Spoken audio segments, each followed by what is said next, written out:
Welcome everyone to the March Candidate Forum here with the South Dayton Democratic Club. I am Uriah Langmeyer. I am the Vice President, and we have... I'm Emily Schultz, and I'm the co-chair of our Program and Events Committee. And we're working together to create this forum for you guys this evening. The reason Rose isn't up here is that she is one of the candidates. So she'll be joining us throughout the evening. So, first off, everybody should be checked in there. The next thing we do is we do a Pledge of Allegiance. So if everybody would like to stand up. I pledge allegiance to the flag of the United States of America and to the republic for which it stands, one nation, under God, indivisible, with liberty and justice for all. Wonderful. So this is put on through the UD Democrats, and so we need to read this at the beginning of each meeting to show that we are connected, and it is sponsored through them. So the views presented are solely those of the speaker and do not represent the views of the University of Dayton. The university neither supports nor opposes the candidates and or parties mentioned within the provided remarks. Now, Zach, where are you? Want to come on up and deliver our treasurer's report?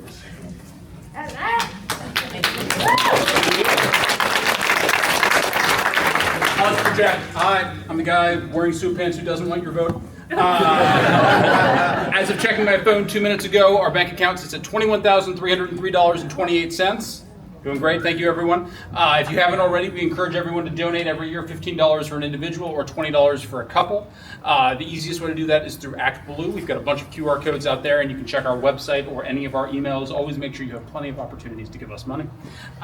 Finally, one quick motion on behalf of Rose, who I think is not in the motion-giving situation right now. Oh, there you are, nice to see you. We've proposed the executive and leaders of the club to go out to Partial for Pie for a get-together. With the club. It's a thank you event. A thank you event. That's a much better way of selling it. Better politician. Could I have a motion approving spending? We think it will go just over $100 for that. Thank you for the leaders of the club. Yes. I see. I don't know anyone's names. I see several. Maggie, do you need names? Yep. We need names. Allison and Carol. Thank you. All in favor? Aye. All opposed? Thank you very much.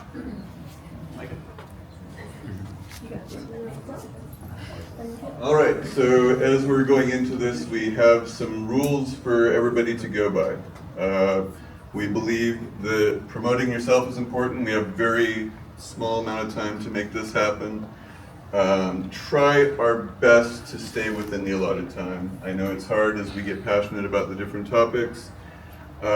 We put be the representative we deserve because we have a lot of representatives out there right now that we really don't deserve. And we believe that it's important to just remember that we're here to support the best of all the candidates. Remember that this is a forum and not a debate. So this is not a time where we'll be going back and forth. We'll be reading the questions as the moderators, and unfortunately we won't be taking questions from the audience, considering we have so many candidates this evening in a limited amount of time.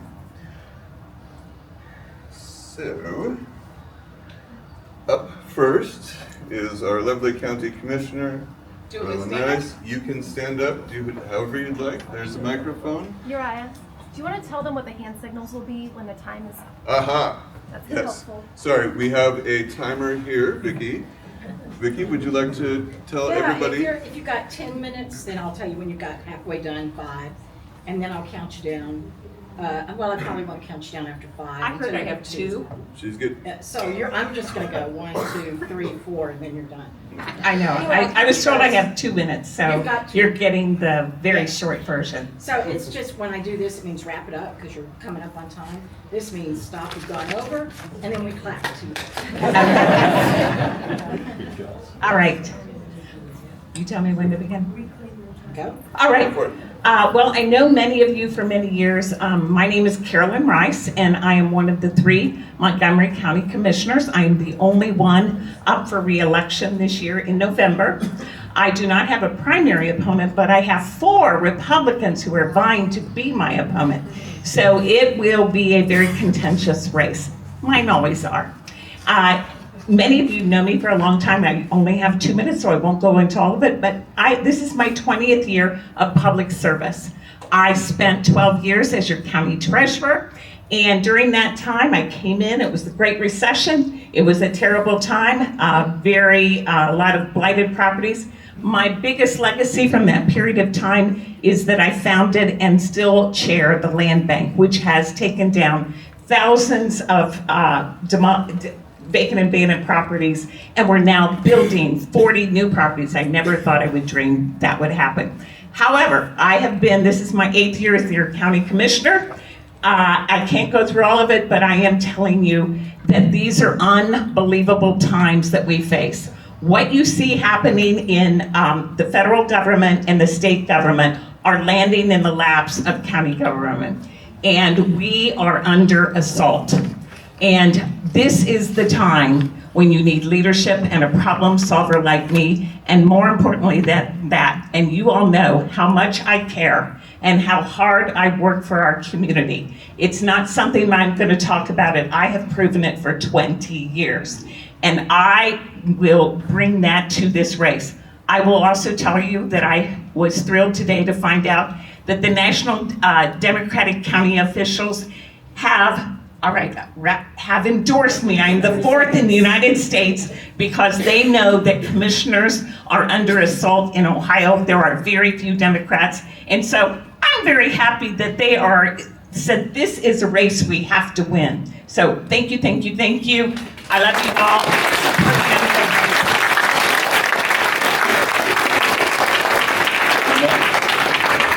Okay, thank you, Carolyn. Thank you, everyone. I'm Karl Keith, the Montgomery County Auditor. I'm very happy to be here with you tonight. Thank you for including me today.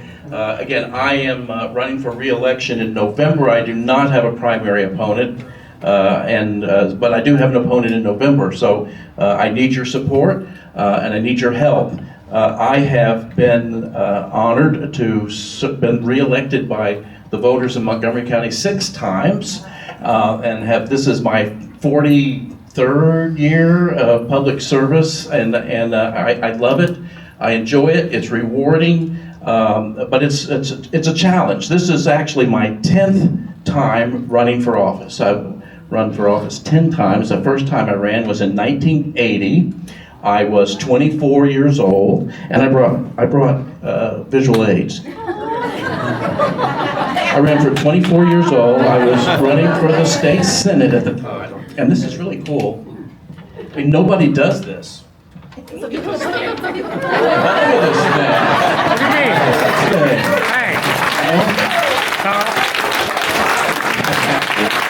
So, and I bring this out because, I was looking at it, and my theme at the time was Keith will always be on the job. And I guess that's one of the things I want to leave with you, is that I will always be on the job for you. These are tough times, as Carolyn said, they're challenging times. I've led our office during some challenging times of housing crisis and now housing boom and skimmers and tornadoes, and it's all been a difficult time. But I've done that with leadership and transparency and accountability, and that's what we want to continue to do. And so I hope I'll earn your vote in November for another term. Thank you very much.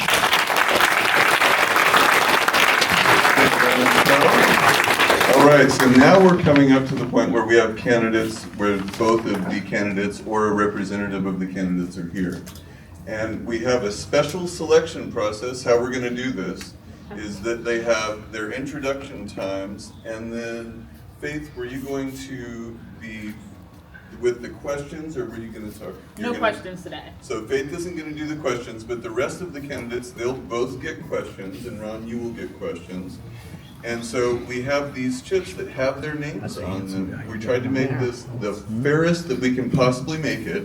And what we're going to do is we're going to put them in this hat, and then she's going to pick out who gets to go first. Faith. All right, so Faith's going to go first this time, and each time we'll do that same thing. So now you have the floor, and you have 5 minutes for your statement. Awesome. So nice to meet you all. My name is Faith Nixon. I am the Southwest Regional Campaign Manager for Sherrod Brown. So a little bit about me and what I'm going to talk about today. I'm going to talk about the campaign and all the wonderful things that we're doing. I'm going to talk about me because I'm covering a lot of the region. I cover 16 different counties, but I'm also going to talk about how we can need your help.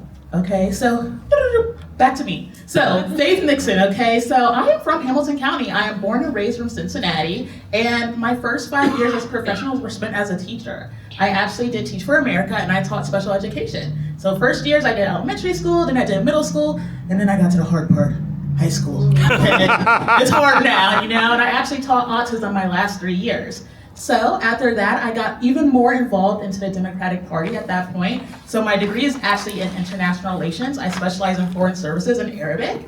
And so I got back into politics. I ran a couple campaigns. My most recent one was Judge Wendy Cross's and then Anna Albie's campaign for council member. So after that, I became a director of policy for the city of Cincinnati. And when I was there, I got to see the help that was needed throughout our region of Cincinnati. But in this new role, I'm able to collaborate with things that are like in the rural areas, but also things that are going on in our big cities and mid-sized cities. So that's a little bit about me and my political career. Now let's get to Sherrod Brown, the man that we really need back in office. So I'm here helping represent him. My job on the political team, so our campaign is separated into 3 different departments. We have political, that's me. We have finance, they do the financial stuff, the stuff I can't do, okay? And then we have our comms team. We all work in tandem, but at the head is the political team, making sure that he's going to all the different things that he needs to get to, and that is where I need your help. So we have these 4 regional managers, right? I'm in Southwest Ohio, I have 16 counties. But I reach out to people that are members of the local Democratic clubs. I need your help to let me know what are the critical events that are happening up in your areas. That way, we can make sure that Senator Brown is there, okay? We want to make sure that every single, especially me, okay? I want my region to get the most love, but I want to make sure that he goes to almost every single county that he could possibly get to, but also he wants to hear directly from you. And the people that know the best things about what's going on in their region are you. So my main part of my job is connecting with you all, getting the boots on the ground and seeing what's at the top of mind in your county, but also what can we do to assist you, okay?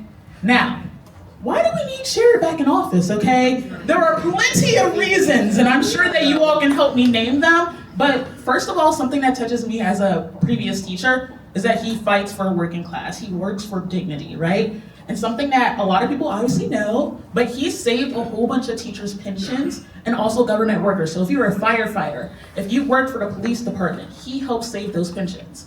But also, another great part about my role is that I get to hear different narratives of how Sherrod impacted people. He's always fought for veterans. And so there's this wonderful story I heard when I was in Highland County, and it was about a young woman, and she was calling because her dad had a problem with the VA. And at a certain point, he gave up with reaching out to the VA. He was just gonna let his condition get worse. She had the idea to reach out to her senator, and she reached out to Sherrod Brown. At that point in time, he made his calls so he can get in contact with the VA and made sure that that man had his care. And he later on wrote a letter to them to make sure that that care was continuing to happen. That is the type of person that we need in office. Someone who truly cares about the people and is willing to go the extra mile. That is something that resonates with me, and I hope that resonates with you. But something else that I really hope resonates with you all is that we need someone who's going to get this corruption out of Washington. Now, I don't know about you, currently right now, we have someone who's in office who truly does not care to hear about what is happening and impacting the everyday people. Sherrod is that person who wants to get that corruption out, but I know for a fact that he can. So, that's a little bit about me. I have a call to action for you all. And I'll send this to Emily also so she can put it in your newsletter.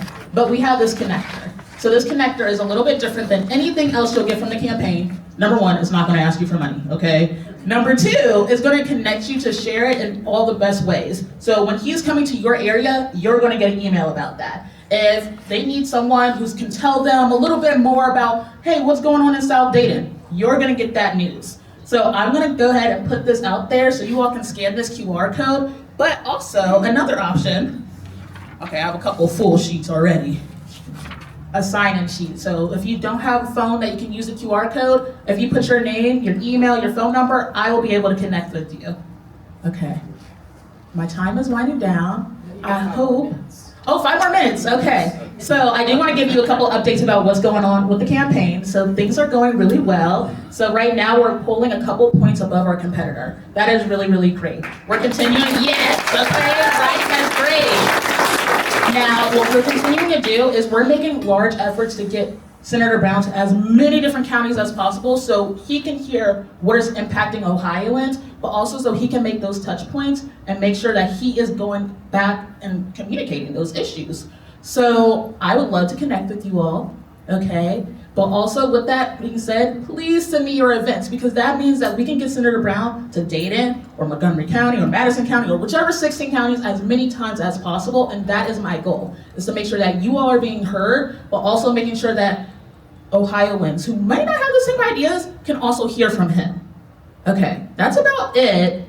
I don't have opportunity to answer questions or answers, but I do have some cards and you can feel free to reach out to me. It does have my cell phone number on it, so it is direct contact to me. So please don't text me after 10 p.m., but it's okay if you do. Thank you very much. All right, so now we're going to have Ron tell us about Ron. Here we go, Ron.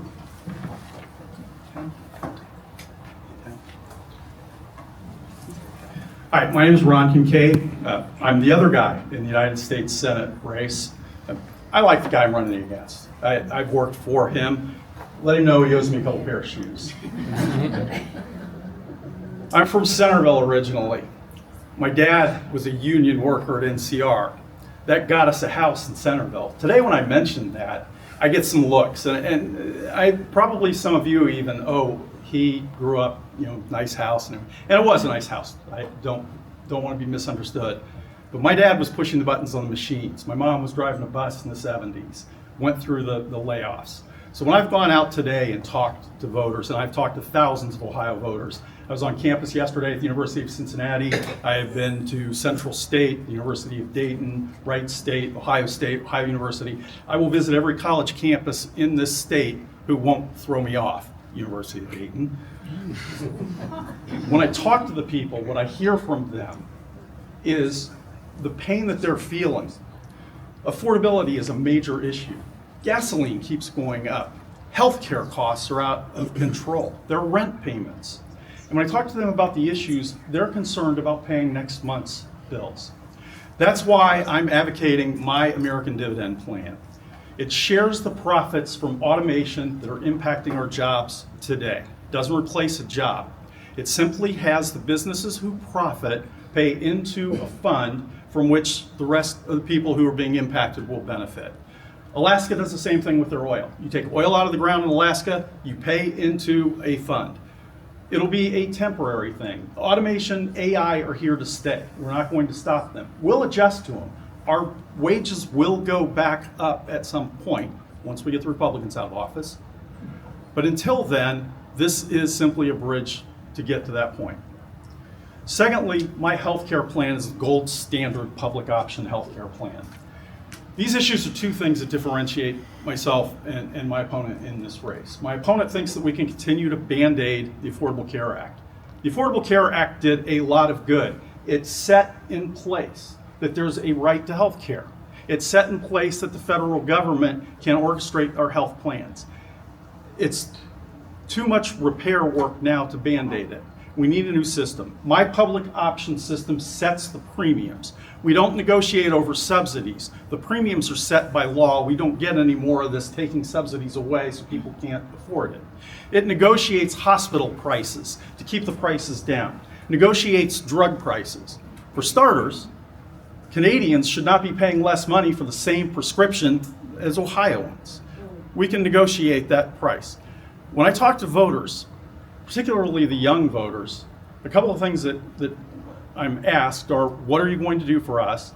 And one thing I'm not asked, why are you running against the person that all of you applaud? And he deserves the applause. Please don't misunderstand me.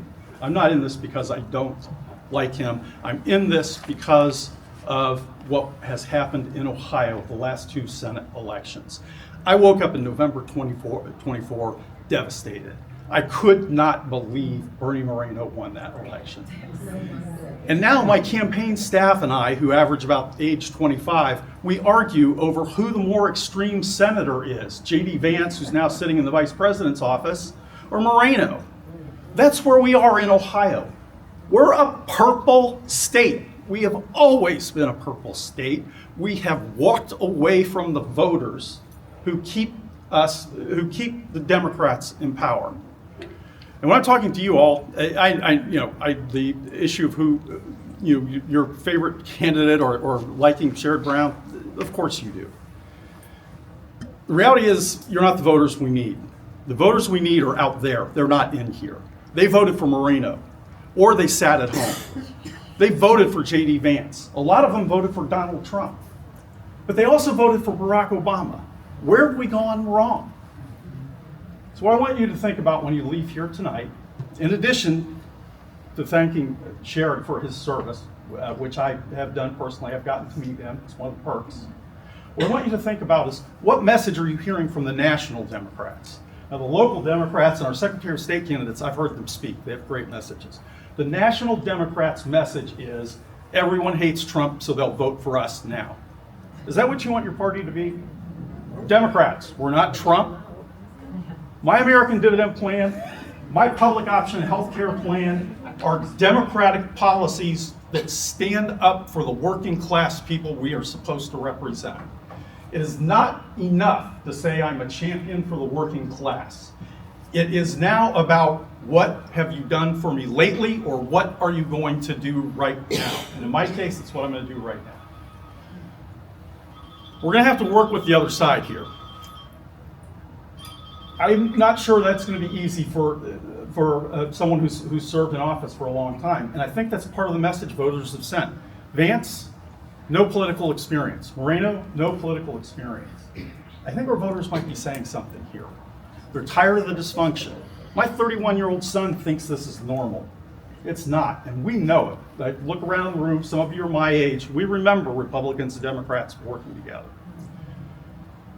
My political work is in advocacy. When my son was diagnosed with autism, the state of Ohio had exactly no programs whatsoever for kids with autism. Medicaid, specifically by rule, excluded children with autism from coverage. I changed that. 3 moms and I got that rule changed. We went to our elected officials, eventually finding out that we needed to go to a rules committee. We found out from the rules committee that we had a parents group who had gotten the original waiver. By the way, if you need the Jeopardy answer to this question, waiver means waiving the requirement that you be hospitalized. They got the program they got in place was for medically fragile children who otherwise would have had to have been hospitalized, so they got a waiver for it. In our case, we needed the same waiver, but our kids probably weren't going to be hospitalized. The leader of that group, who had the ear of the rules committee, told us, she looked at me and said, "You will not get this rule passed over my dead body."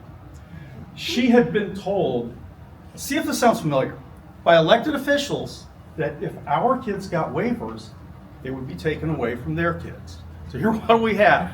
2 parent groups who ought to be allies, and politicians pitting us against one another. It took a year. The lady who said, "Over my dead body," I have to get better at this part, I'm sorry, I get a little bit emotional. She stood up and said, "We support the rules change for these kids with autism." She did it because she trusted us and because we worked together. We can do the same thing with the farmers in Preble County, the farmers in Centerville Fields I used to walk across as a kid. We can work with those voters. Yeah, I'm gonna be honest, I'm not gonna have a cup of coffee with Bernie Moreno as senator. Guy cheated his own workers, okay? I'm just not. But I can work with people. I do not come in with any preconceived notions. I can tell you something else. If the Democratic Party does something I don't like, I have no problem standing up and saying, "Nope, not this time." If the Republicans do something I do like, I have no problem standing up and saying we have to support this. There's too much my team, your team. This is not an Ohio State-Michigan game. This is our future. This is our kids' future. I think going into November, I'm the person that has a chance to beat John Husted. Honestly, I'm not concerned about it. I will beat John Husted. He is a terrible campaigner. He only wins if this race comes down to a race of attrition. If it comes down to two guys, same story. And if I felt it were going to be otherwise, I'd drop out right now and I'd be working for Sherrod. My great fear, and I'm sorry to say, is I don't think that's how it's going to be. That's why I'm running for the U.S. Senate. Thank you.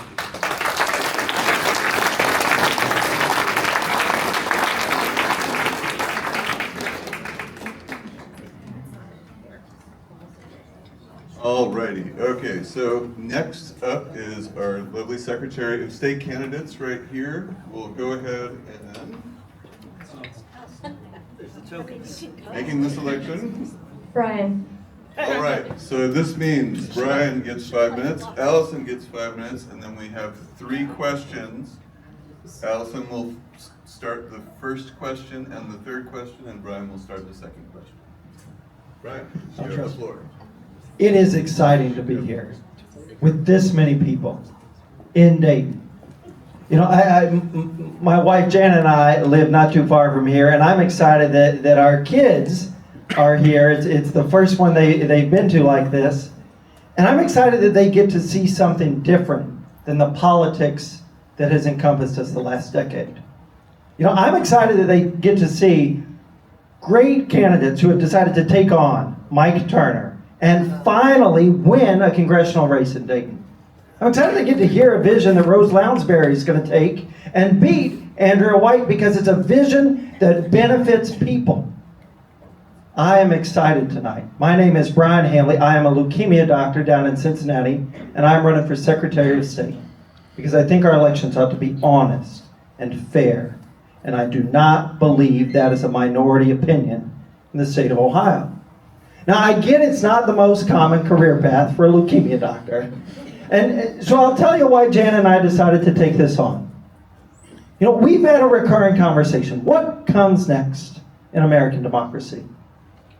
And what can all of us in this room do to make that the best possible future? You know, how do we bring more communities in Ohio up and let fewer people in our state down? Now, I'm reminded in my day job, everybody cares about the health of themselves and their communities. 2 years ago, I had a patient actually not too far from here, worked full-time in a school, got a bad break, was diagnosed with leukemia, but had one of these $5,000 deductible plans. First year, a lot of chemo, couple admissions, $5,000. That evaporated the savings. Then she needed a bone marrow transplant a year ago. Well, starts to slip into debt. And this year she's had lots of infections. And when I asked her in early January, how's insurance doing covering all this? She said that they've maxed out the credit card and that they're just paying the interest on this high interest rate credit card. When I think of that story, and there's many Ohioans that have that story in our state right now with any chronic disease.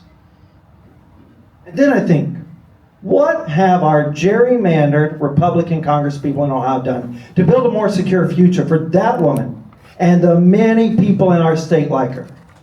It's nothing. And it was worse than nothing last July when every Republican member of Congress from Ohio, including Mike Turner, voted for a budget that will cut 500,000 Ohioans from their health care. And they are so proud of it that they structured it where it will kick in 2 months after this November's election. Which leaves all of us with a job of telling the story about the crisis just around the corner. Now you might wonder, what does that have to do with Secretary of State? And I will start by saying what the Secretary of State is supposed to do by the Ohio Constitution. 3 main jobs. First, Secretary of State is supposed to draw fair districts when you go to vote for that congressperson. Number 2, Secretary of State is supposed to write honest ballot language when you vote on a constitutional amendment.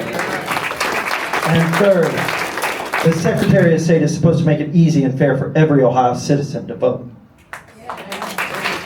We have not had that kind of Secretary of State in Franklin Rose. We need to envision something better. We need to envision Ohio where we have an independent redistricting commission drawing our maps. This is not pie in the sky. We need to envision an Ohio where you can understand in plain English the ballot language that you see. And envision an Ohio where it is easy and fair for every Ohio citizen to vote. Now, we have a choice to make, and both Representative Russo and I will make our very best cases that we are the right Democrat to carry the democracy banner this year. I will make the case that we should prioritize two things. First, the number one priority of our next Secretary of State should be rerunning an independent redistricting commission, and we should do it in 2027. Second, I think corporations have far too much power in our politics. I have made a commitment from the first time I was at the South Dayton Dems 14 months ago to today that I will not take any corporate PAC money. We need to envision a democracy where we solve real problems. When I joined the University of Cincinnati as a leukemia physician, we were the worst program in the country. Over the last 6 years, we have built a team to go from worst to in the top 10%. It was teamwork, it was hard work, and we collaborated on a vision that was bigger than any one person. That is what we need in Ohio right now.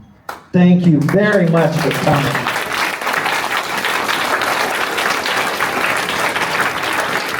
Thank you. Go ahead. Thank you. Well, good evening. It is great to be back in front of all of you again. I think I was here about a month and a half ago. I keep burning the roads hot between Columbus and Dayton. I was here this past weekend, and I think even the weekend before that for a brief period of time.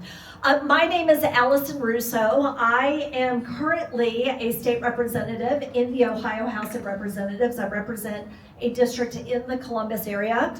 And I previously served as the Ohio House Minority Leader, which meant that I was the top Democrat in the Ohio House, and I just stepped down from that in June to run for statewide office because now I'm very honored to be running for Ohio Secretary of State.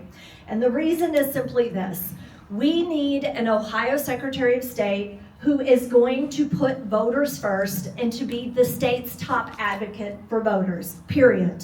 No matter what the politics are of the moment, because what we have had for the last 16 years is a Secretary of State, whether it be Frank LaRose or John Husted before him, who uses this position to put their thumb on the scale to influence the outcomes of issues and a whole host of other actions that they take to benefit their party and their politics. And it is time for that to change because Ohio voters deserve so much better than what we have now.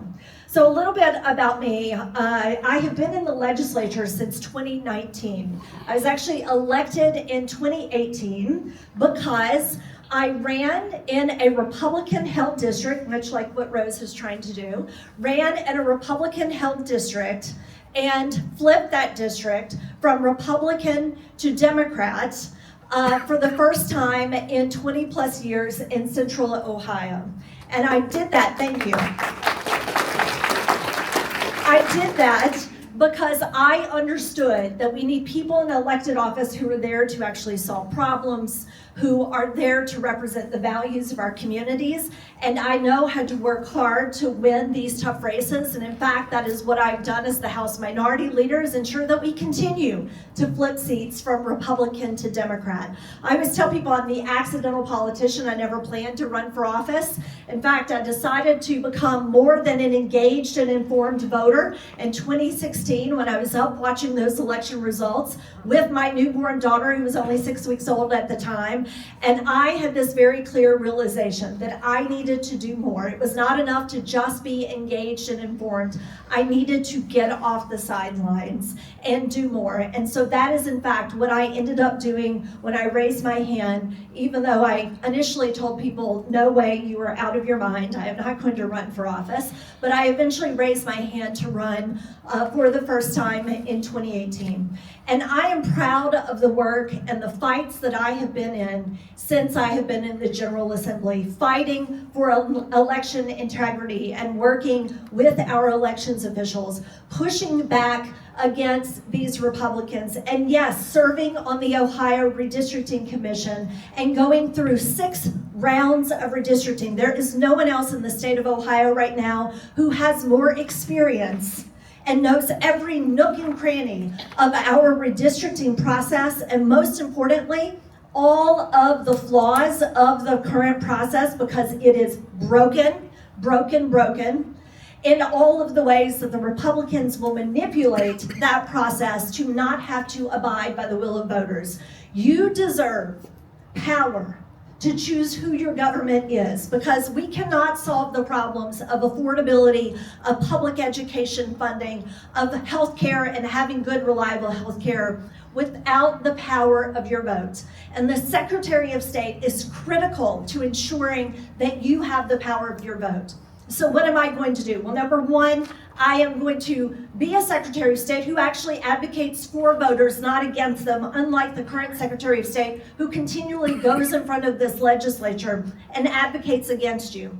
Number two, I'm going to make sure that you have a fair shot at these citizen-led efforts, because my hope is no one, including the Secretary of State, will ever sit on a redistricting commission again if I have anything to do with it, because the citizens deserve a fair shot to have their voice heard on this issue. And the third thing is making sure that our elections officials, our boards of elections, have the resources that they need to run our elections and have fair, free, and secure elections in this state. Experience matters. Experience matters. No one will be able to maneuver in this hostile legislature better than I will, because I've had the experience. This isn't just me saying talking points. This is the experience that I bring to the table, and you all deserve that as the people of Ohio. Thank you.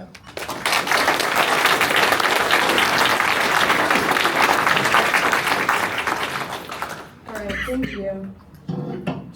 You go ahead and keep the microphone, Yeah. you get the first question.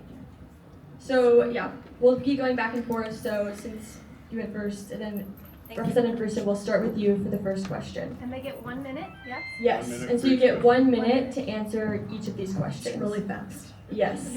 So you gotta keep it snappy. Just pretend you're given like the side effects of a medication commercial online. They won't be that scary. We know. All right. So considering the Senate is currently debating the passage of the SAVE Act, how do you plan to protect and ensure the voting rights of Ohio citizens? Great question. First of all, be clear. I oppose the SAVE Act that's being debated in the Senate. But let me be clear. The most direct attacks on Ohioans' rights to vote is actually happening in the Ohio legislature as we speak, including recently the passage of Senate Bill 293. And this is where having a Secretary of State with experience matters. Being able to stop bad legislation, slow it down, building coalitions outside of the legislature to affect change and to be an advocate for voters. The other thing that I want to say is that we want to, again, this fight for voter access and pushing back on this narrative of quote-unquote voter fraud, which in effect is making Republicans pass bills that are taking away the right to vote from so many Ohioans right now. Having a Secretary of State that is going to be a guardrail to that, whether it's coming from the Ohio legislature or the President of the United States.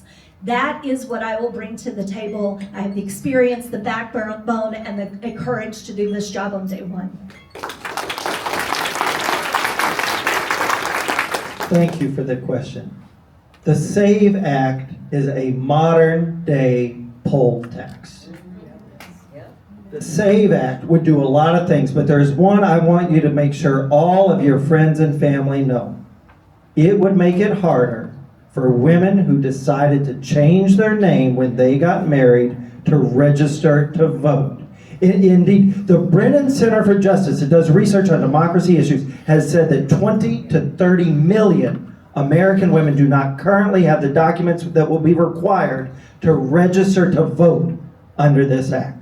It is stunning, and we should not normalize that this is where the debate on our democracy is right now. There is good news. I am hopeful that it will not get through the Senate. Our problem in Ohio is that Republicans with an artificial, gerrymandered supermajority may be able to push things through. That is why, if we are going to protect our democracy in Ohio, fixing gerrymandering is our upstream problem and has to be priority one. Thank you.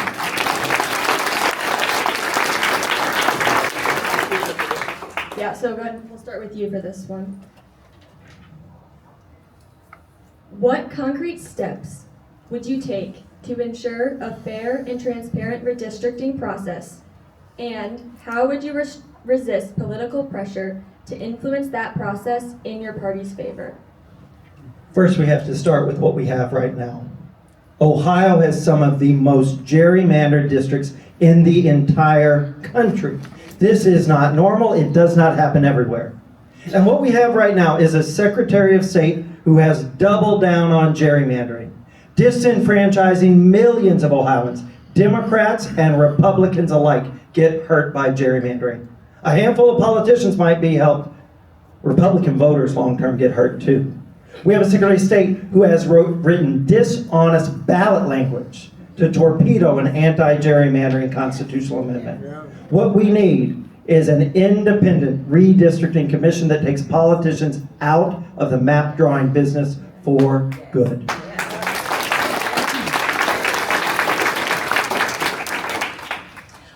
So as and will be noted multiple times, our redistricting process is broken. It's broken for two reasons. One, it involves politicians. I always said on the redistricting commission, you cannot gerrymandered maps when the people who hold the power have to give up the power. But the second reason is we have no enforcement mechanism, meaning that the Ohio Supreme Court can actually not force members of the redistricting commission to choose a bipartisan map.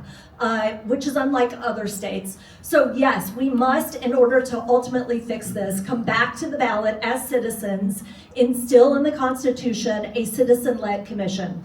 The role of the Secretary of State, which by the way, no Secretary of State, either one of us or anyone else will sit on a redistricting commission until 2031. The role of the Secretary of State is to give those ballot initiatives a fair shot. It's not just about ballot language, although that is really important. It is also about not messing around with the signature certification process and playing games with it. It is about not using the powers of campaign finance to upend ballot initiatives that you don't agree with. And it's also about making sure that citizens actually have access to the ballot and the role of Secretary of State in those directives so that you don't limit the voices that are heard on these initiatives. So it's more than just ballot language. There are actually a lot of different levers that a Secretary of State can and will play in this process.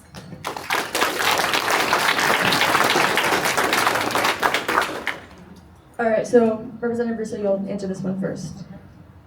As Secretary of State, how would you protect the right of Ohio citizens to put amendments on the ballot?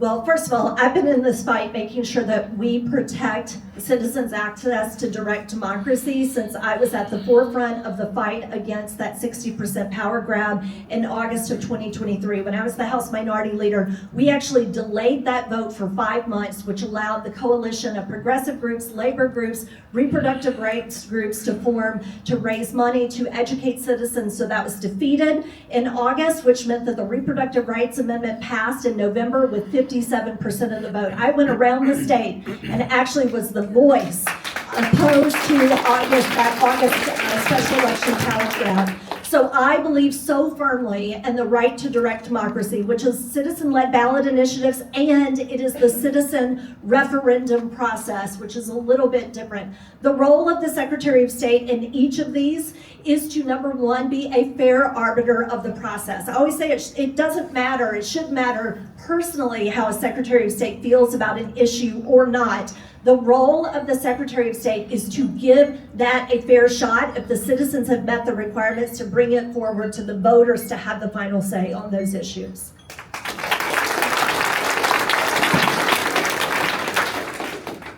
Why are ballot initiatives so important to us in Ohio?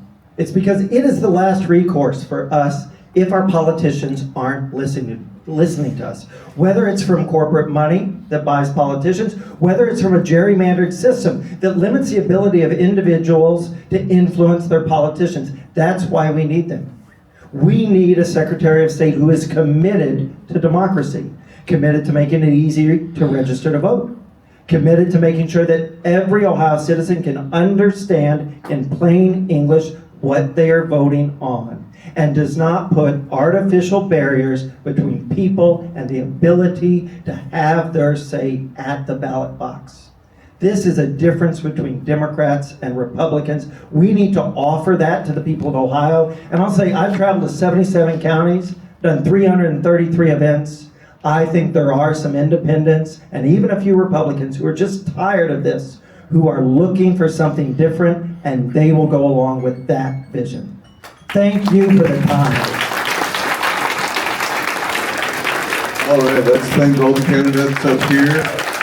Come on down, we're going to switch everybody out. And in the meantime, before we get the house reds up here, we have Gavin Steele, who is a representative of Seth Walsh, who is running for state treasurer, and he will get 5 minutes to tell us all about what they do. It is great to be back in Dayton. I'm down at Xavier pursuing my degree in political hackery, but it is great to be home, to be here to tell you about my great candidate. So Seth Walsh is running for state treasurer, and you might ask, what does the state treasurer do? They have two main jobs. They oversee the $280 billion that Ohioans have paid in taxes and oversee. So $280 billion, that is enough money to make you the second most richest person in the world. What return are we seeing on that? Under Robert Sprague's leadership, we are not seeing that. It could be invested in Main Street instead of Wall Street, ensuring that paper mills don't close, that small businesses in Ohio have the opportunity to thrive. It is not doing that right now. And then treasurer's also in charge of the pension boards, making sure that workers and the people that pay into the pensions are represented on the pension boards. Seth has done this in Cincinnati. He makes sure that every public employee is guaranteed their pension. When it comes budget season, the pension is the first thing he goes to protect. The teachers' pension board is under attack by Ohio Republicans. They're trying to take away teachers' representative spot on that board, and Seth is not going to have that. Seth is an accomplished nonprofit leader. He oversaw the redevelopment of College Hill in Cincinnati. It was in the mediocre decline that Republicans have overseen, and he brought in $86 million, oversaw the nonprofit development group, and made sure that College Hill is revitalized into that Main Street that we know and love in Ohio. Seth is bringing a new approach to campaign. As the youngest statewide candidate at 34, he sees that how we campaign needs to change. Hopefully, every one of you has seen him on your little phone talking about whatever we're up to that day, either opening day or talking about how Panera bread sandwiches are more than what you make as minimum wage. So he is about how can we reach people where they're at, bring a popular message, and drive out young voters. Happy to talk to anyone about Seth, and thank you so much for having us. All right, House Rep candidates, please step right up.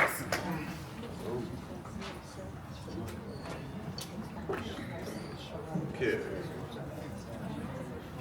And the lady of the hour will be starting first because she doesn't have a candidate, so she will be just given 2 minutes to tell us how wonderful she is. Go ahead. Okay.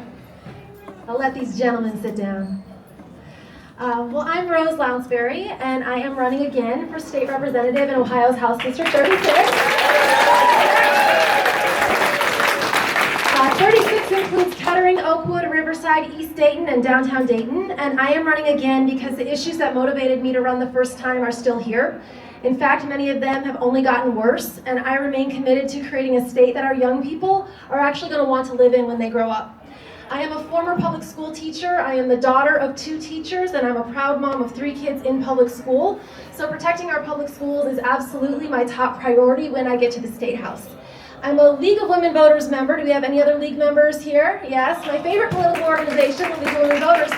And I joined them in the pandemic in 2020 because I believe that voting rights are the bedrock of our democracy, and I'm committed to helping whichever wonderful Secretary of State candidate wins. I'm committed to helping them create a state where our elections are fair.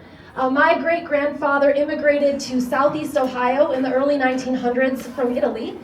He immigrated there because he believed Ohio was a place where hardworking people like him could afford a nice life.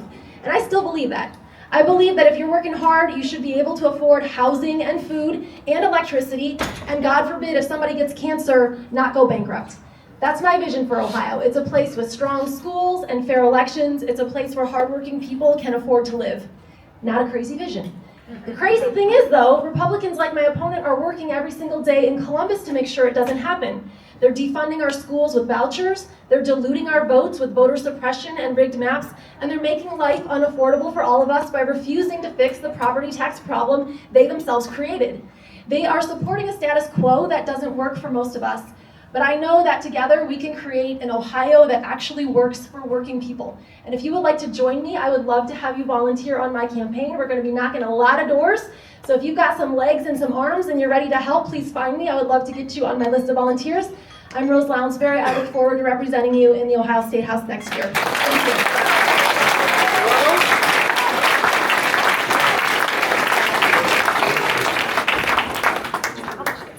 All right, so now we're going to select which of the two groups will start first. So you're going to get that.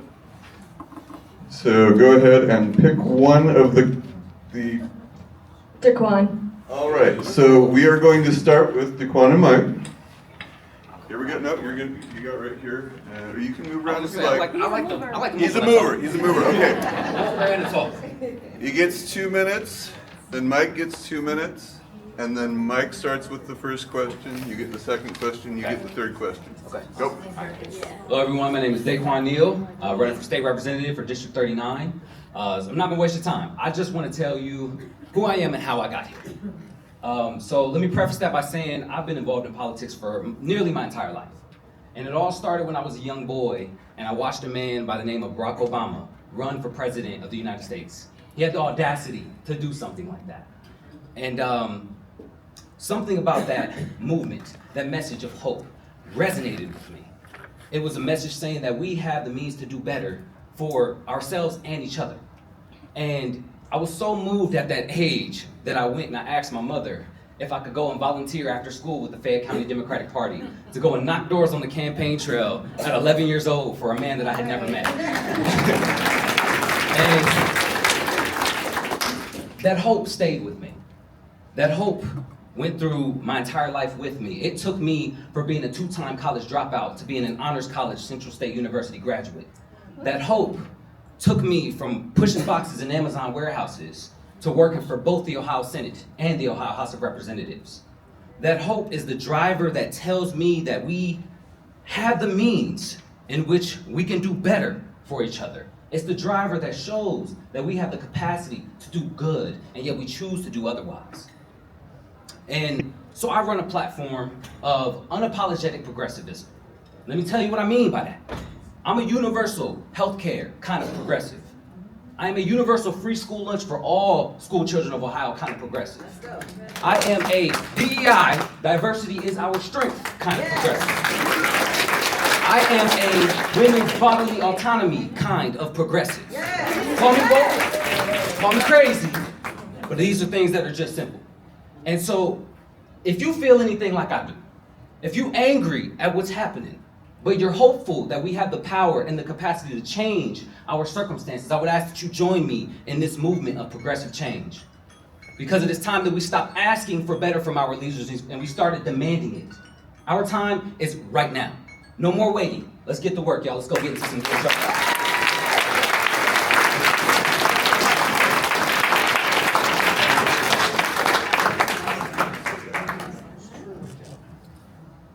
Well, thanks everyone for coming out. My name is Mike Stevens.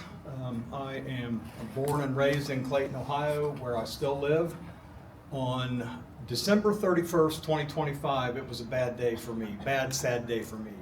It was my last day as the mayor. I had done 2 terms as the mayor up in Clayton, and it also was my last day as the chairman of the board of the Dayton Convention Center.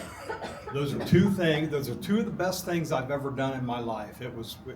I learned more from either of those things than I ever did at Wright State with my MBA. It just was so great. Got to meet a lot of people, made a great network, and I left Clayton better than I found it. And the convention center is just a great venue. If you haven't been there, please go down there. I just want to tell you why I'm running. It was really for two things. When I had finished my term as mayor, I really thought I was done with politics. I started connecting the dots, looking at the district that I lived in. I still had the desire to run, but I thought, well, I'm just gonna, I did my part, I'm gonna continue on. I started looking at the way that the district was laid out, the contacts that I have up there, the experience that I've got. I also agree with what I believe Ms. Russo said. I believe experience counts. And I believe that after I connected the dots, I looked at, Phil Plummer's gone finally, gone on to something else, but Phil's gone, and in my mind, the Republicans do not have a strong candidate up there. And I've got to say, and this is in no disrespect to Daquan, because it's awkward saying this, but I actually believe in November I can win. And if I didn't think I could win, I would not do this. So thank you very much. Mike Stevens, 39. Keep the microphone, go ahead and take a seat. And your first question, remember you get a minute apiece. Property taxes are a big issue in Ohio. What can the legislature do to provide property tax relief for Ohioans? Well, I'm also a realtor, so I deal with the property tax issue a lot. And it's obviously the biggest expense we have on our property taxes. My property taxes in Clayton are $6,000 a year. 58% of my tax money goes to Northmont schools. It's just way, way out of balance. There's things that people have thrown out there. Different socioeconomic groups get different credits, for instance, or the Homestead Act or circuit breaker. What I believe we need to do in the property tax arena is fix the school funding, because the folks that live in Kettering here, you got a big one coming up. So those are things that it's just not going to get cheaper unless that school funding is fixed. We're going to end up having another levy. I'm paying on 13 levies up there. So it just that's my opinion on that.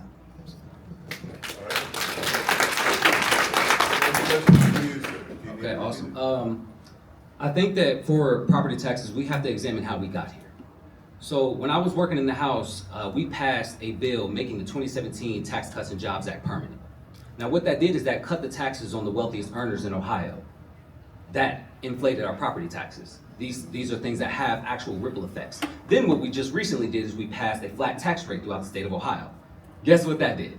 It cut taxes on the wealthiest Ohioans. So consistently we have a legislature that prioritizes millionaires and billionaires. I was there when we handed out $500 million to the Haslam family for a new Brown Stadium, or Promise. I was there.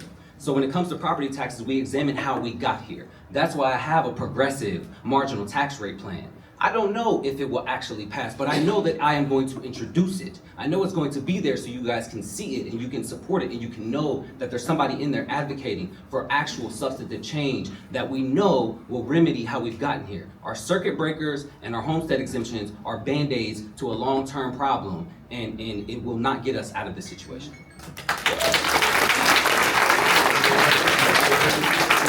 Oh, I keep it, that's right. Look, I'm getting it. How would you address the challenges facing public education in Ohio? Now I got 1 minute to do that? Oh boy. So if we're not talking about the actual funding for our schools, which you just addressed with the taxes, one of the things for me, I'm an educator first. This politics stuff is just a platform for me to put forward education. Our public needs to be educated civically. We need to make sure that our kids are actually learning skills that can help them in the workforce. Instead of training them how to be obedient workers, we can train them on how to have successful and thriving lives. So I want to implement things like civics education. I want to make sure that every high school graduate out of this state knows how to fill out a voter registration form and they are automatically registered upon graduation. These are things that I advocate for. I want to make sure that when our high school students graduate, they know the difference between propaganda and news. I want to reintroduce civics education. I want to introduce critical thinking back into our schools so our graduates can have independent and critical thought, important and highlighted for them upon throwing their cap and gown.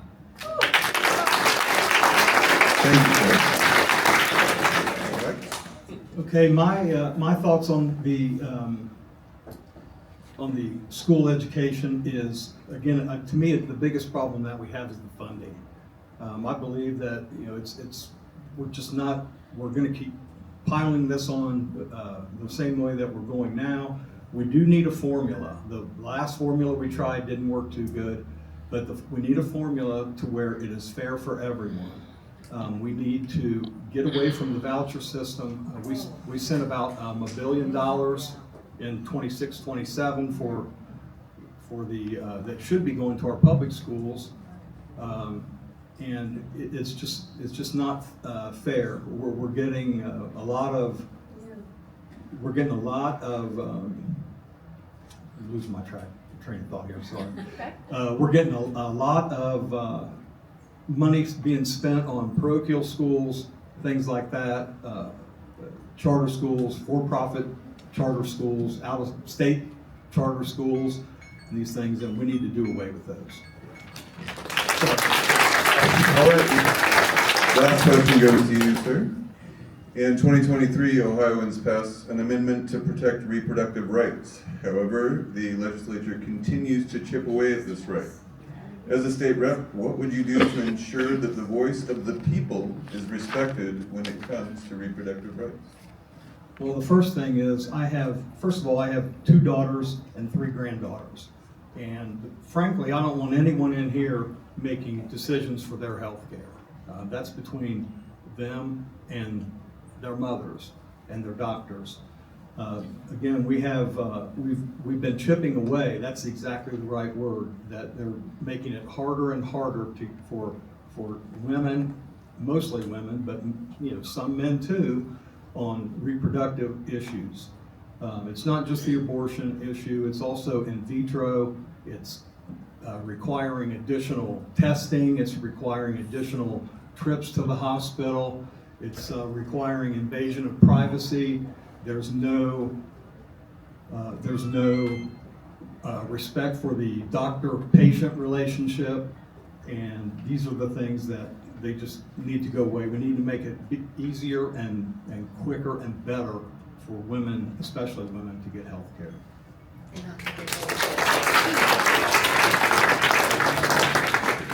Yeah, so I'm glad I touched on it a little earlier. That's one of my key platforms, is making sure that we enshrine protections for our women, because I think this is a thing where I may be called extreme, but me as a man, I feel like it is not my place to tell a woman what she can and can't do with her body. Come on. I really just feel like that's we get back out of that. We have no place in that. We have no say.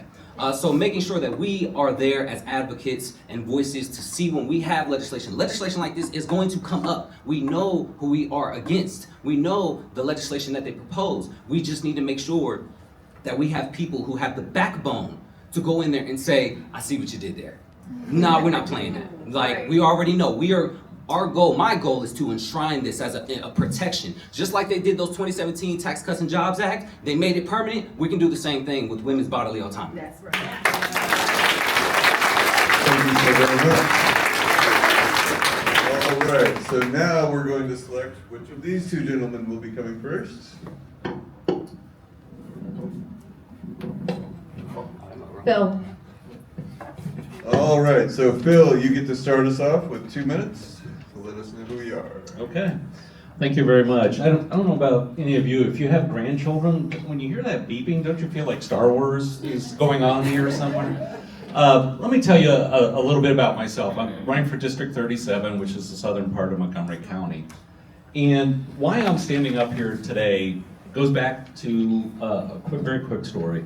When I was 5 years old, my mom and I made Christmas cookies, and the next day we went to a nursing home to deliver those cookies. And as a 5-year-old, I can't tell you what that impression made on me. That helping people, making people feel good, and just being there for them because they were so lonely, and just being able to talk to them for 5 minutes made their day. I felt so good after that that I knew what I wanted to do was a life of service. I worked as a human resources executive, which is a combination of working with the leadership as working with employees in the organization to make things run the best. And what I did is help the employees from an engagement standpoint, helping young leaders to grow and to develop. And I dealt with very challenging situations, went through 4 mergers and acquisitions. And all through that, I did that with strength, integrity, and empathy for people. And I think that's really important, that we need that in representatives. Our current representatives do not listen to us. They don't care. We've talked about perfect examples here. They really don't care what you think. But here's the thing, for us as Democrats, it is very important that we are thinking long-term about this. We have a lot of candidates here, and they're all talking about the issues. You'll notice we're all fairly similar when it comes to our viewpoints. I think it's important we have to think about who is that candidate that's going to be able to win in November. Who is going to be able to beat the current incumbent? My incumbent has been not challenged for 3 elections. It's time to change that. I know I can beat him. I know I can take our district, which is 54% Republican. I know I can get Republican voters who are tired of Trump, tired of Tom Young, and they want somebody better. And I know I am the person to be able to do that with my experience, and I appreciate your vote on May 5th. Thank you. Thank you very much, Tom, you've got 2 minutes. You hope you read quick. My name is Tom Herner, and I'm running to be your next state rep. A familiar Dayton story. I was raised by a father who worked at the base and a mother who taught public school. Growing up, my father would often remind us, or say to us, look around and notice how many of your neighbors are small business owners, professionals, and people living the American dream. He would say, this is such a good place to live because when people here see something that's broken, they fix it. They don't wait around for somebody else to do it. Ending corruption is the first thing I'll fix in the State House. For 9 years, we've watched our government line their pockets on the backs of our utility bills, and we are still waiting on justice for that. And they continue to sell us out. In the last state budget, they gave $600 million to the Haslams to build a sports stadium.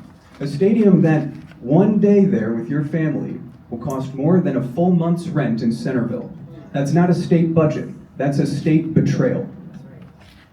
I'm a corporate auditor, which means I've looked at the books. I see where the waste is, and I offer solutions. I'm asking you to hire me to audit the State House. If you send me to Columbus, I will ensure that your tax dollars help you and not special interests. I've seen how the math in Columbus doesn't add up for the families in Dayton. When we stop the corporate handouts and start focusing on helping Ohioans, we can ease our cost of living by investing in affordable housing, in child care, and funding our public schools. And this takes a team, and I need you on it.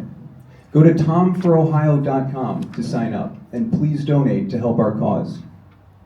On May 5th, you have a choice for the future of Ohio.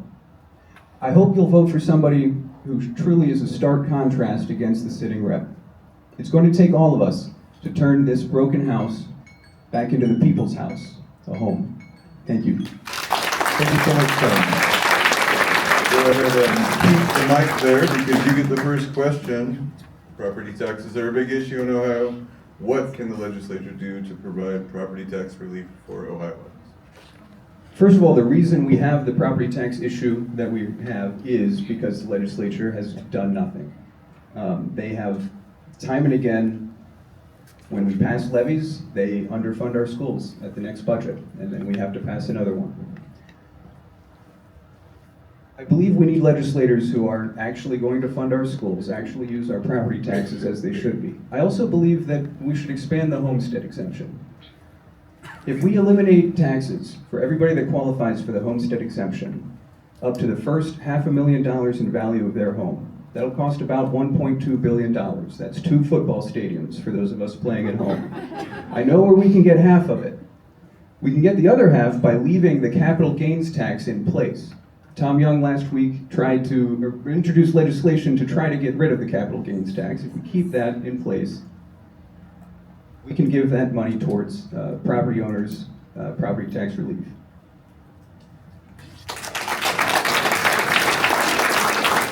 Same question to you, sir. Okay. Yeah, there's a lot of things that we can do, a lot of levers that you can pull with this. So for short term, I do think there's some things. Owner occupancy.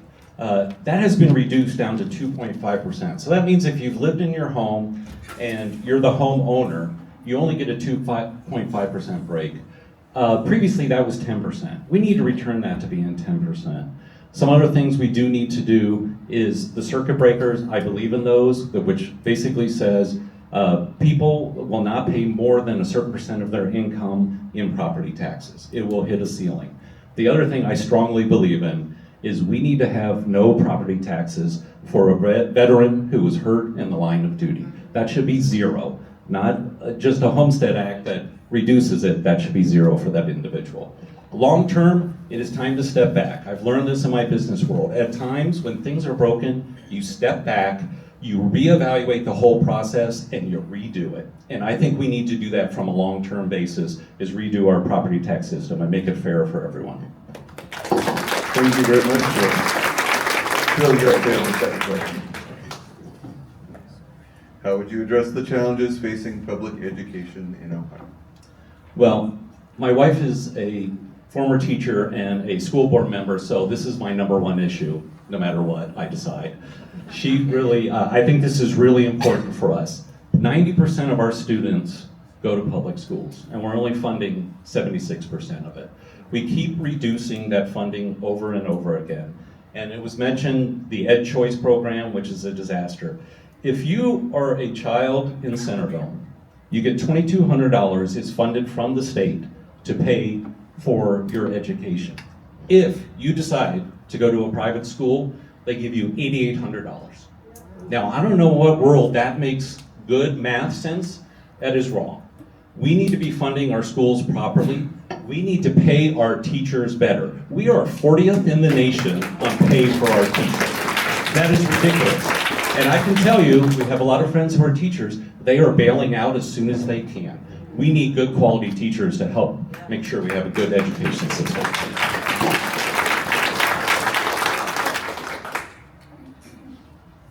Same question to you, sir. So sorry, could you read it? How would you address the challenges facing public education in Ohio? In the last state budget, they gave $2.4 billion over the next 2 years towards private schools. That's our public tax money. Public dollars should go to public schools. I would fight to return us to the fair school funding plan. Furthermore, these private school vouchers, they're only going to help wealthy kids who are totally normal and face no problems. My mother was a special ed teacher. My grandfather ran the special education department for the state of Ohio. That's who I think about when I think about public schools. These private schools, they're not going to help any of our special needs students. I would return to the fair school funding plan and ensure that our most vulnerable population always has a quality school they can attend. Every county in Ohio, especially here in Dayton. Thank you very much. Hold on to that. You gotta hold on to that. You get the last one. I'll read it one more time. In 2023, Ohioans passed an amendment to protect reproductive rights. However, the legislature continues to chip away at it. As a state rep, what would you do to ensure that the voice of the people is respected when it comes to reproductive rights? The people spoke very decisively in 2023. We enshrined in our Constitution reproductive rights throughout Ohio. This one's very personal to me because I'm the product of IVF. I literally would not be here before you without access to reproductive health care. One of the good things about enshrining this in our Constitution is that the legislature can't just get rid of it like they did the marijuana law a couple of weeks ago. But that doesn't stop them from introducing legislation every week, a lot of it out of the rep from Loveland, about how to tear down the rights we've put in this Constitution. I would combat all of that to the utmost ability I have as a rep. I would make sure that there's never another Democrat voting for that stuff. And I would lobby Republicans to see the truth and reality that women's right to choose is not something they should legislate.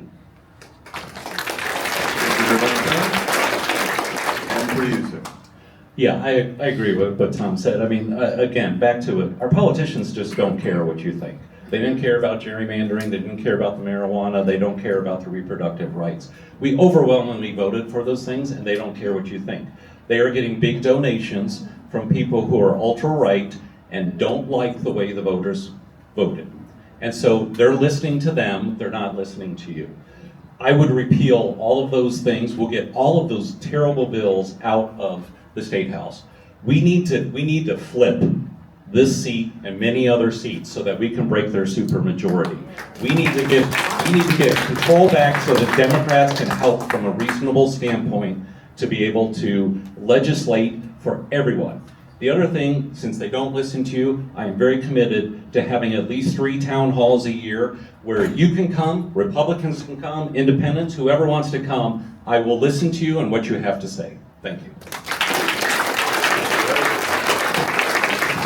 Let's all give these guys a round of applause. Come on down. And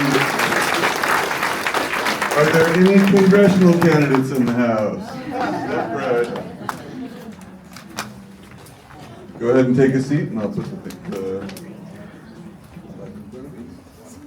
Did you put you front and center? Does it look good?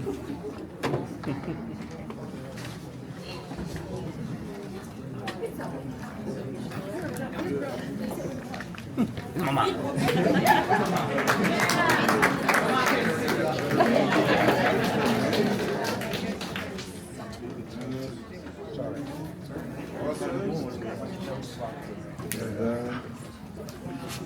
Okay, because there's so many of you, what we're going to do is we're going to pick the, excuse me.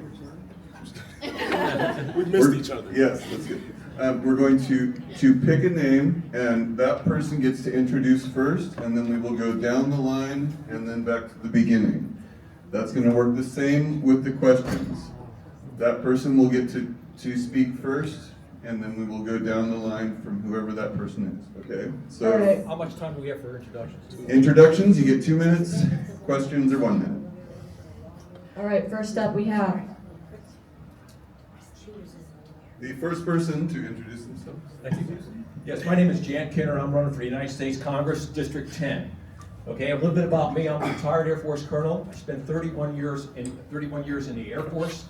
3 or 4 assignments at Wright-Patterson Air Force Base. During that time, we moved 18 times in 31 years. After I retired, I went to work in the corporate world for 4 years, 3 different companies, corporate world, and I decided to go back into the public sector. I went back and I taught as a professor for 14 years, and teaching stuff like critical thinking, acquisition management, contracting, and things like that. Then I retired from that job, and today I'm a volunteer for the state of Ohio. I'm a SHIP counselor, that stands for Senior Health Insurance Information Program. So I go out and counsel people on Medicare, how to get through that Medicare maze, and also counsel people on Medicaid as well. I've got horror stories I can tell you about that situation. It's bad. Let me tell you right up front, by the way, we've got a big problem with Medicare. It will be insolvent by 2033. Your blood benefits will be cut 20% right off the top. Social Security will be cut 20% by 2033.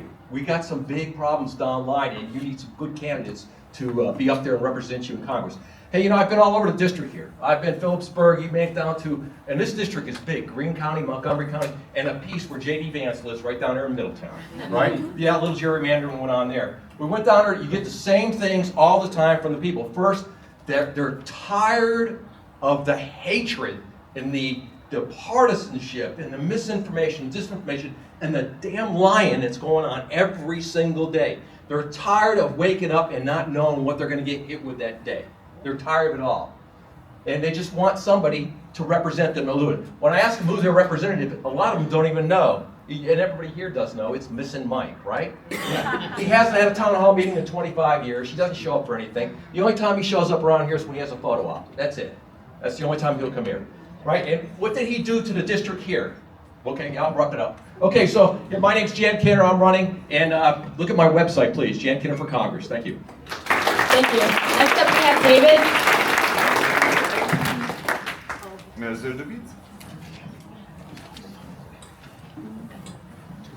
Hang on, technology here. There we go. How many of you are tired of waking up every morning wondering what the madman in the White House and his henchmen have done? Are you tired of this chaos? It's intentional, you know that. It's covering up the fact that the rich, and let me tell you, the rich have gotten a lot richer since Mikey got elected. We had 267 billionaires when he was elected. We're at 987 now. That's a lot of billionaires. And what are they doing with that money? They're buying elections. They're gerrymandering. They're taking control of this country. You are getting poorer.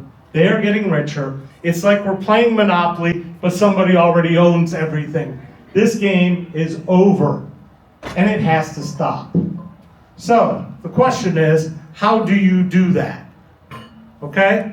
You have to have somebody that's going to go to Washington, D.C. that can bring a message of change and new ideas. I've been doing this for a long time, almost as long as Carl Keith. This is my campaign literature from 1993. I spent $1,000. I'm a graphic designer, I'm in advertising. And I talked about how do we bring jobs and taxpayers back to the West Side? How subsidized daycare will create tax revenue. I'm talking about that in 1993. So instead of doing something like subsidizing daycare for Dayton employers for their employees, what do? We give money to some company from Argentina up in Trotwood, and now they're shutting down, and they didn't fulfill anything. We've got to start investing in public infrastructure. Public infrastructure means healthcare, number one, because your boss shouldn't be in charge of your healthcare. And if you get sick, it shouldn't cost you a fortune. I'm getting knocked off on time here. So go to ESRATI.com, go to electesrati.com, look me up and see what's going on. I keep you informed with videos and ideas. Thank you very much.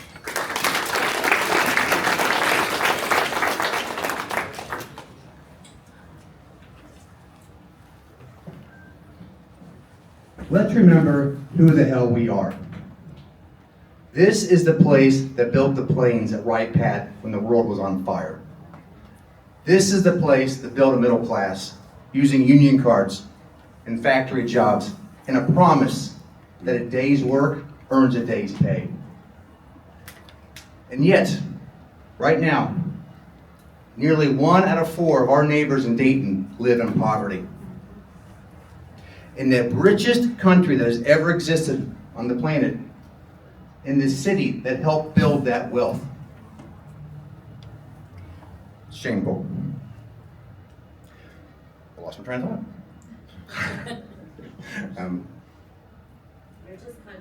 Yeah, exactly that. Yes, yes, I forgot the next line. Anyhow, Mike Turner has been in office for 20 years. He has not kept that promise. And last summer, he voted yes on a bill that will cut $1 trillion from Medicaid and $186 billion from food assistance. Health experts project 900 premature deaths in Ohio by 2040 because of that vote. 900 empty seats at kitchen tables across the state. He protected the jobs he could see from outside his window, but he let healthcare walk out the back door. Power does not excuse accountability, it demands it. I grew up here. I built a business here. I've worked at RightPad. I've knocked on doors all across the district for over a decade before I had the thought to run for anything. When Mike Turner tries to make this race about who knows this district, I will answer with my own life. I'm not going to Washington because I think I deserve it. I'm going because they deserve it. Thanks. Good evening, how you doing? By a show of hands, who thinks life is too damn expensive right now? I'm in the right room. You and I think something, we got something, we connecting here, but I see it. So again, my name is Manuel Foggie. I'm running for Congress, which is all of Montgomery County, all of Greene County, and parts of Butler County. I'm from Cincinnati, Ohio. I'm a husband. I'm a father of 5 children. 4 of my 5 children go to Fairborn Public Schools. I currently work in the Hamilton County Court of Common Pleas. I started this job right after I graduated from the University of Cincinnati School of Law. And what I do in Hamilton County is drug court. Something that you and I have some connection to. We may know someone who's dealing with a substance abuse, or we may be a recovering person ourselves. So what I do, I advocate for people to get treatment instead of punishment. It may not be the glamorous job, but I am on the ground getting things done for people that can't even look at people that have a suit and tie on in their face. So that program there with me for 12 to 18 months, and we rehab the whole person. We get them a job, we get them education, we get them, most importantly, treatment. The same treatment that our vice president mother had went through. But those are the same programs that are being stripped away from everyday families like you and I. So, why am I running for Congress? I'm glad you asked, even though you probably didn't ask. I'm running for Congress because my wife and I are working our butts off like many of you and are feeling left behind. Why is that? That's because we have politicians in Washington that forgot who the people they serve. They serve corporations now. They serve political PAC parties. They serve big money. Well, not me. I've not accepted not one big dollar from anybody, except the $5, $10 from everyone. But a little go a long way. And in 1963, you may have heard of this person. His name was Dr. Martin Luther King. He had a dream. His dream was about dignity and justice. Well, working families have the same dream, but that dream is about economic justice and economic dignity. Because if you work hard in America, you should be able to afford housing. You should be able to afford childcare, and you should be able to not determine if you're going to put gas in your car to go to work or if you're going to put food on your table. So again, on May the 5th, which is Cinco de Mayo, my name happens to be Manuel. Make sure you vote for me. Thanks.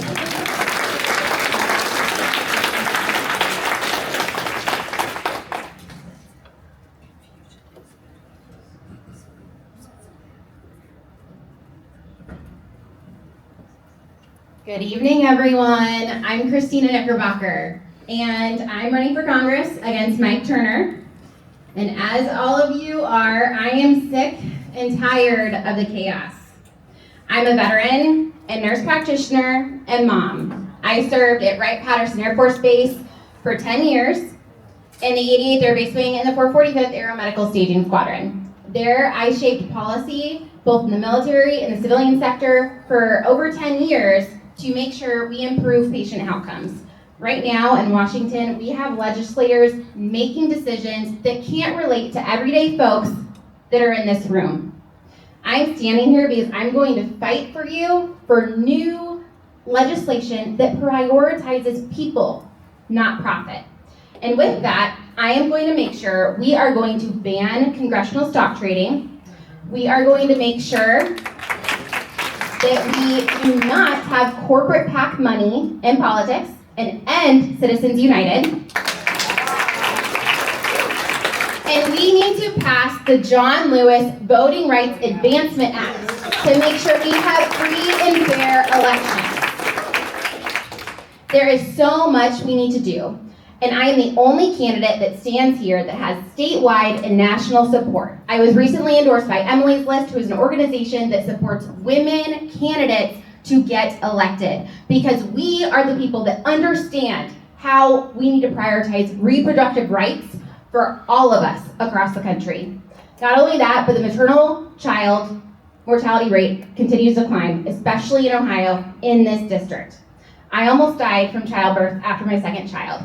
And I know that very intimately, we need to change healthcare throughout the country. I was just endorsed by Nurses for America because they know we need people elected to office that prioritize healthcare for everyone. I'm running out of time. Go to KristinaKnickerbocker.com so that you can learn more. We have events coming up on April 14th and 15th in the Dayton area and Yellow Springs. Those will be published on Facebook and our social media platforms. Vote for me May 5th, and I look forward to serving you and working with you.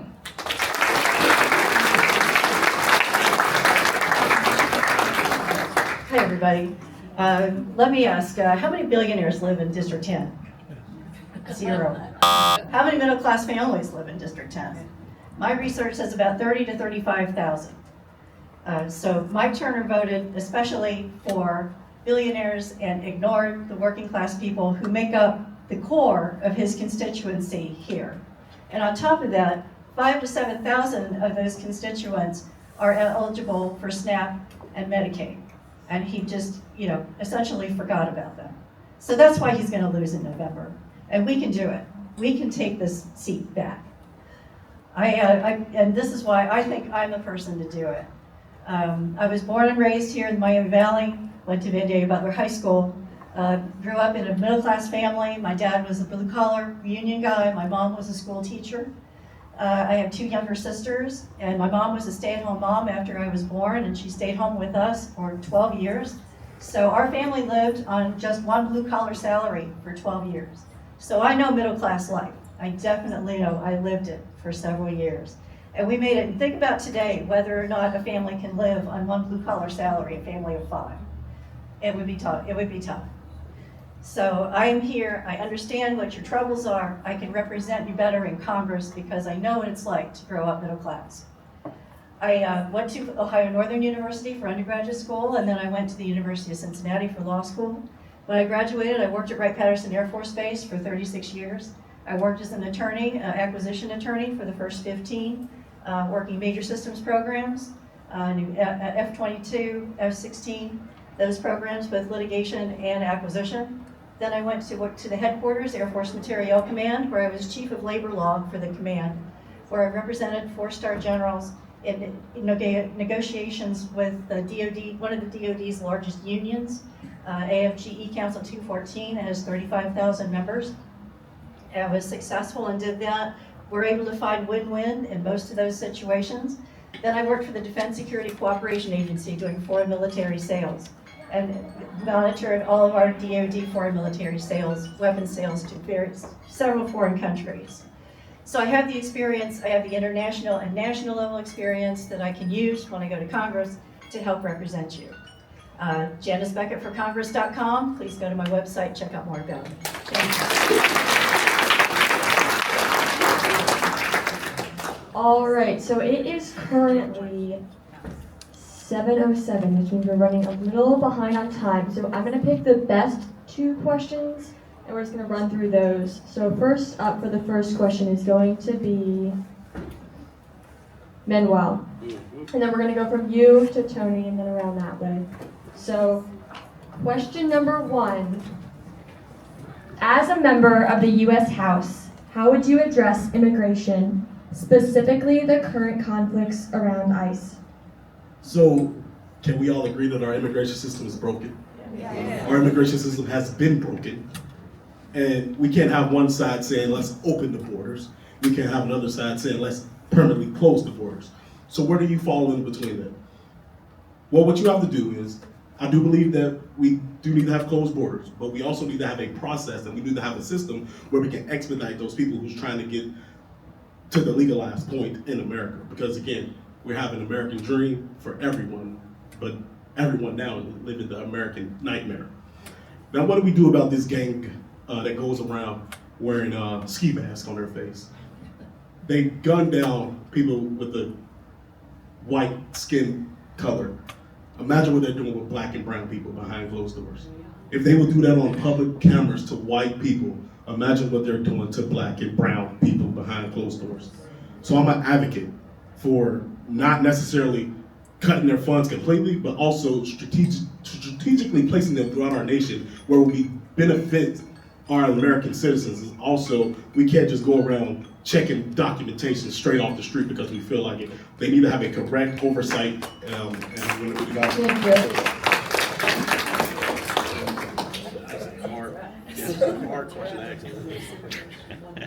In Dayton, we have big diversity. Whether you're born here or not, we all work together. That diversity is a strength in this community. It makes us strong. We need to protect that. We need smarter border security. We need tough, earned path that brings people to a legal economy. The largest ICE facility in Ohio by far is in Butler County. The locals tell me that it's chaos and cruelty. They don't feel safe and secure. Isn't that ICE's job to make us safe? They don't feel safe and secure. With better training, ICE could keep communities safe and treat people with dignity. Better training. We need to refocus ICE on the actual criminals and not sending them to the schools to get the kids out, or the working parents, or the grandma who's been here for 30 years and has done nothing wrong. I'm good.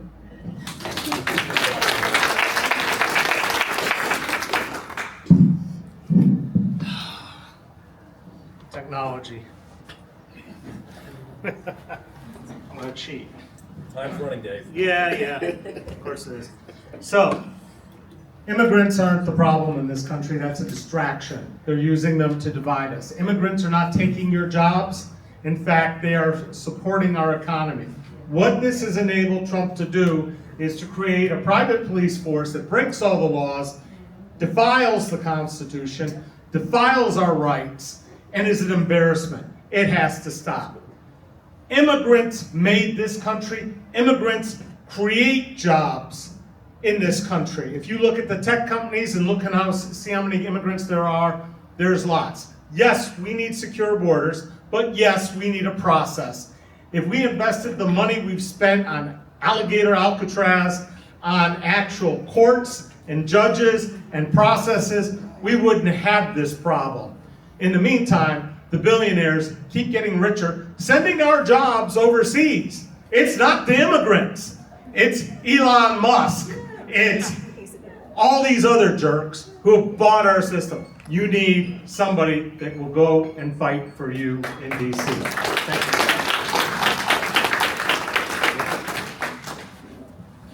Let me summarize real quick. Border control, we need it. We have to have it, okay? ICE is bad.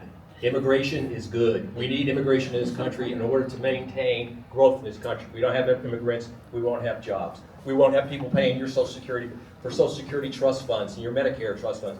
They contribute, they are taxpayers. So what would I do if I was in Congress right now?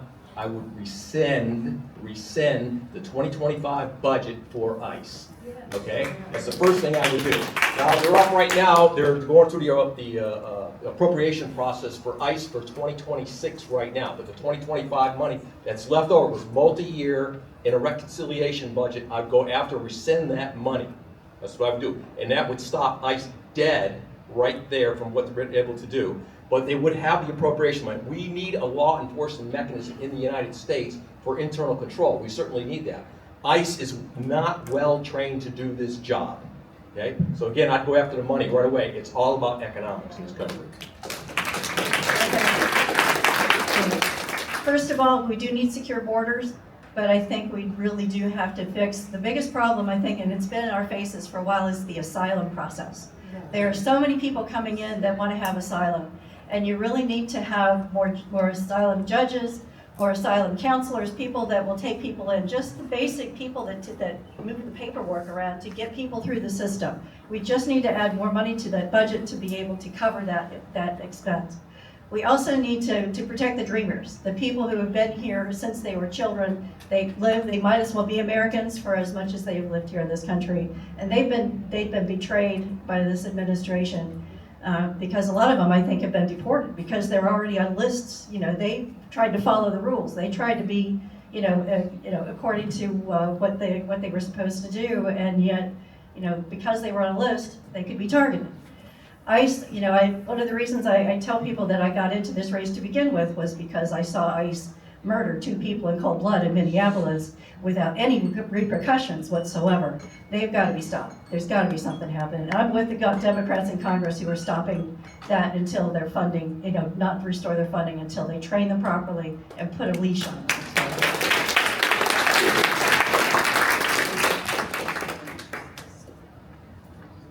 When armed, untrained federal agents go into our cities and terrorize our communities, we are failing as Americans. We have federal officers going into communities not working with local or state officers. When we see that, we lose trust in law enforcement. It is so important that we stick to our Constitution and honor that every single person has dignity and deserves respect, no matter where they come from. And it is so important that we have a process that is humane for people to come in and out of this country. We are seeing billions of dollars go to privatized prisons. This is not about immigration, it is about money and control.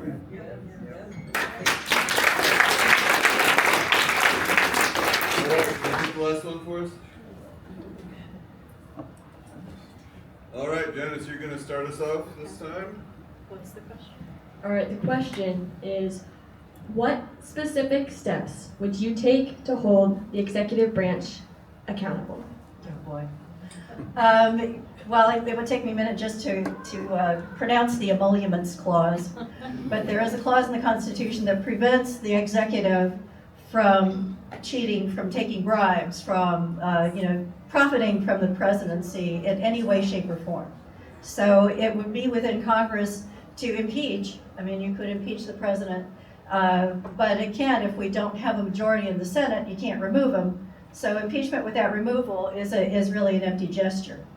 But I do think that we need to call him to account. And it's so unfortunate that we don't have much else in our laws or in our Constitution other than the emoluments clause that will actually prohibit the president from committing any kind of illegal acts in office except for basic laws and regulations.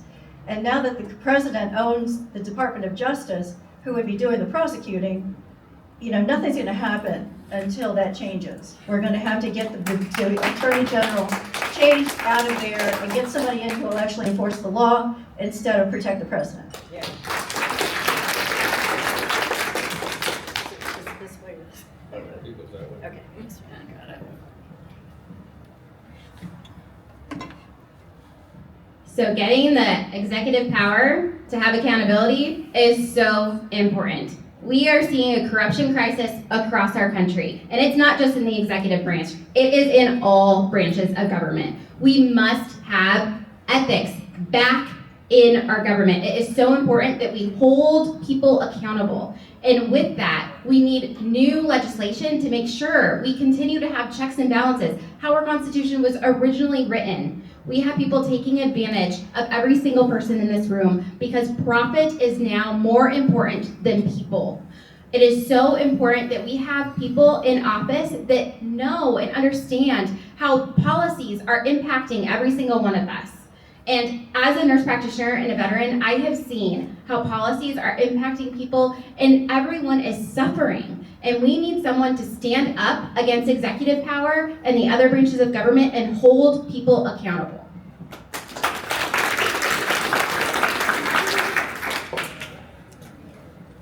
Let's be clear about something. In America, no one is above the law.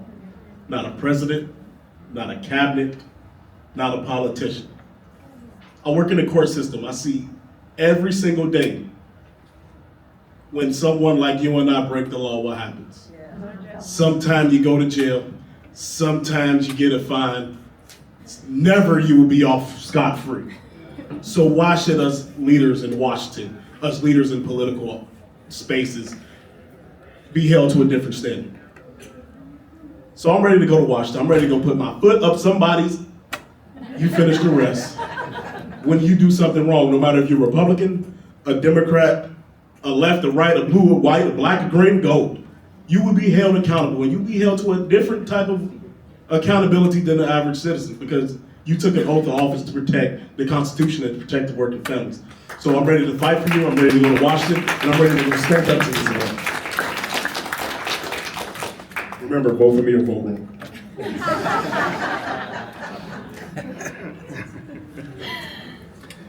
Okay, power does not excuse accountability, it demands it.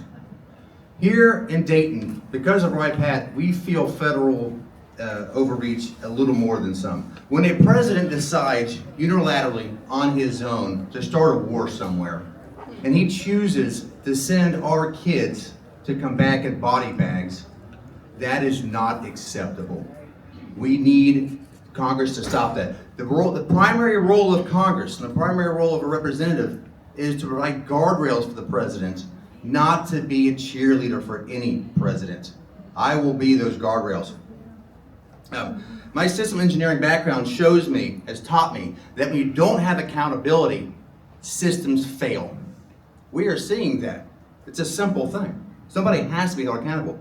My core commitments to you, to the electorate, to you guys, is I will have real oversight, not show hearings. I will have strong inspector generals in every agency, protections for whistleblowers, clear limits on executive powers and orders, basic honesty, and demand consequences when any elected official breaks the law.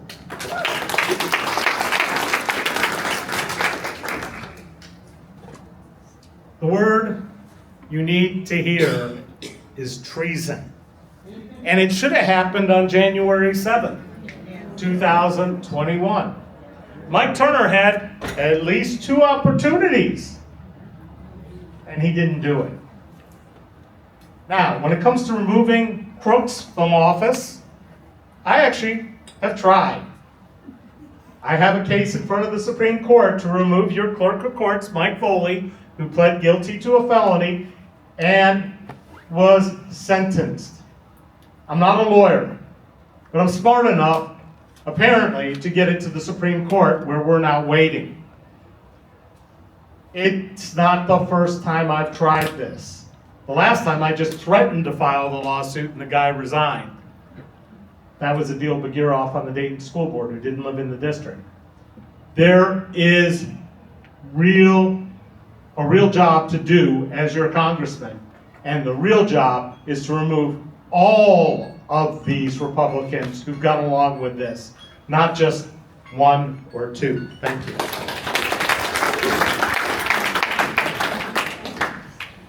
That all sounds very good, what they just said, but let's face facts and let's start a little reality here. The only way we can hold the president accountable is if we get Democrats in Congress. That's the only way we control the House, we control the Senate.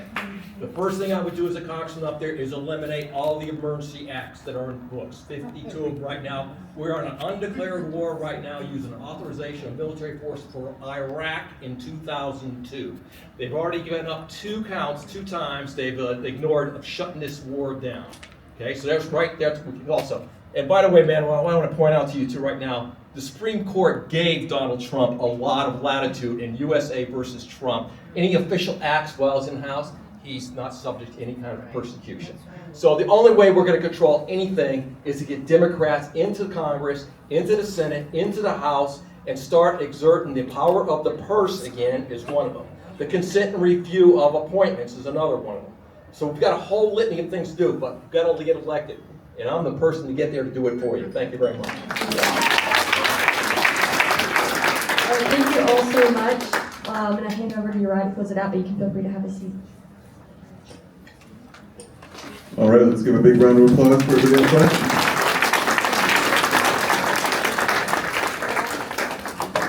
I wanted to thank you all for the patience you had with this whole process here. Sorry for keeping you a bit late. It's a lot to get all these different candidates in 1 hour and a half time. There is just a few more things we have. Next month we have Steve Mockabee, and he'll be coming. He is the president of UC's faculty union, and he will be talking about how recent legislation is affecting colleges and universities.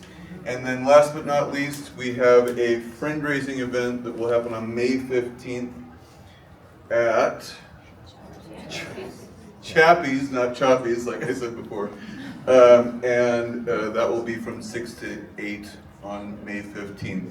I want to give a big thanks to Emily here.